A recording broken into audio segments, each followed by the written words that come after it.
శ్రీమాత్రి నమః. అందరికీ నమస్కారమండి.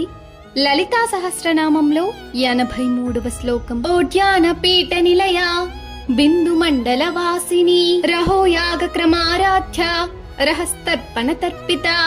భావం: ఓడ్యాన పీఠమునందు ఉన్నది, బిందువును పరివేష్టించియుండు స్థానమున వసించున్నది, ఒంటరిగా చేయు యాగ పద్ధతిలో క్రమముగా ఆరాధింపబడునది, రహస్యముగా చేయు తర్పమున చేత తృప్తి చెందునది. ఒక్క క్షణం ఊహించండి, బయట ప్రపంచం మొత్తం నిశ్శబ్దంగా ఉంది. ఒక భక్తుడు ఒంటరిగా ధ్యానం చేస్తున్నాడు.